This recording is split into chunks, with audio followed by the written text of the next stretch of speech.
কথা বুঝছেন? প্রিয় ভাইরা আমার, কঠিন কথা। বাদশাহ হারুন রশিদ এবার বাহলুল পাগলকে বলতেছেন, বাহলুল এটা কেমন কথা হলো? গতকালকে আমার স্ত্রীর কাছে তুমি 1 দিরহামের বিনিময়ে জান্নাত বিক্রি করলা, আর আমার কাছে চাইতেছো পুরা বাগদাদ শহরের অর্ধেক রাজ্য, কারণটা কি?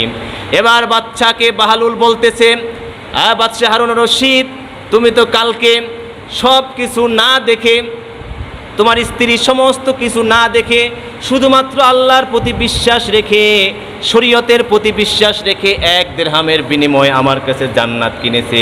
কালকে তোমার স্ত্রী জান্নাত কিনেছে আমার কাছ থেকে না বুঝা না দেইখা, আর তুমি আজকে জান্নাত কিনতে এসেছো সব কিছু দেইখা।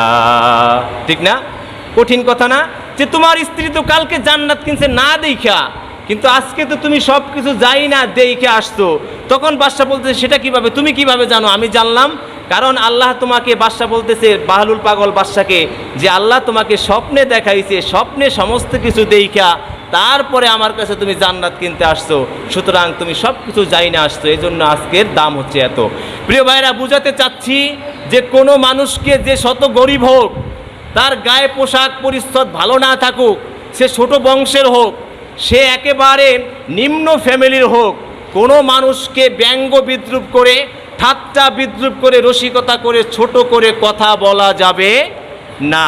এটা কোরআন শরীফের আয়াত দিয়ে আল্লাহ তাআলা নিষেধ করে দিয়েছেন।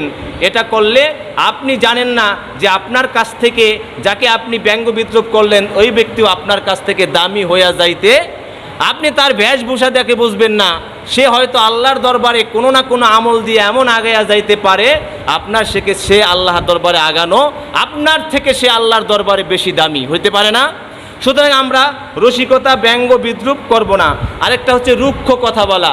রুক্ষ কথা বলা